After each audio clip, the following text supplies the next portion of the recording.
Some downtown Orlando condo owners feel like the president of their homeowners association wants to run this place like a hotel, even though the city prohibits short-term rentals of condo units. Investigative reporter Carla Ray learned that members of the Jackson Condo Board are connected to about half of the units in the building, either through direct ownership or associated LLCs.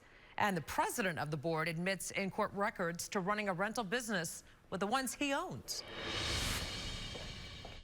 I wanted to speak to the board president of the Jackson condos here about a letter that he sent to unit owners in response to complaints to code enforcement about short-term rentals, and also the feeling by some owners in the building that they may have no other choice but to sell at a loss based on board decisions. Neither he nor his attorneys ever got back to me, but as luck would have it, I ran into him one day out here on the streets. As Orlando's skyline has changed, the Jackson condos have remained a staple. For owners, a low-frills building with no pool or gym was actually a selling point. I just wanted a quiet place, and actually one that had a manageable HOA, and at the time this one did. Now, though, these owners say a new special assessment of over $1 million, what they were told was needed to replenish reserves, has pushed their budgets. The overall total amount that I'm paying per month is $1,700. Up from what?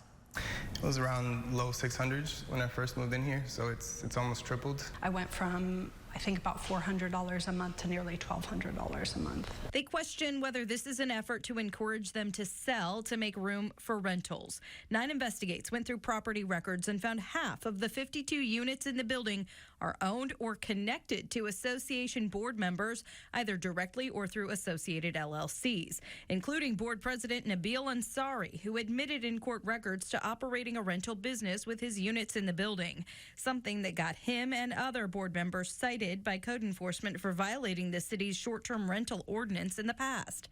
What's more, he helped change the rules for selling units to include a right of first refusal, meaning the HOA has the power to block a potential sale and buy the unit instead. I draft declarations for developers, and one of our philosophies is keep it as simple as possible.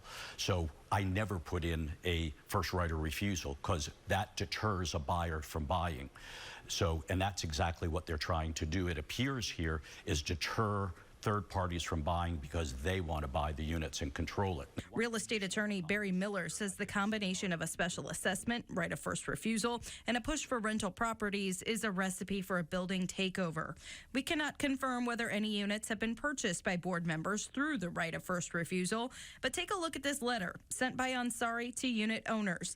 It states, "We think that if all unit owners collaborated, we could petition the city of Orlando for a land use change to that of a condo hotel zoning, which would in turn maximize the value of each unit in the Jackson." Hi, this message is for Nabil. This is Carla Ray from Channel 9. I tried calling Ansari and his attorney and emailed them several times since December. And then one day, I saw him on the street right outside of the Jackson. You gonna take a picture of me? Off camera, he confirmed he and his attorney received all my messages, and he said the letter speaks for itself.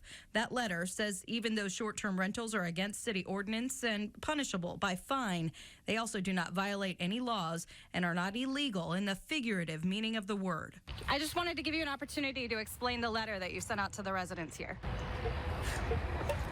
No comment. Thank you very much. Ansari also put in that letter that every move he's making here is aimed at increasing property values. We took the letter to the city of Orlando to get their take on it and asked them why it's so hard for code enforcement to enforce its own rules. That part of the story is coming up tomorrow right here on Eyewitness News. In Orlando, Carla Ray, Channel 9 Eyewitness News.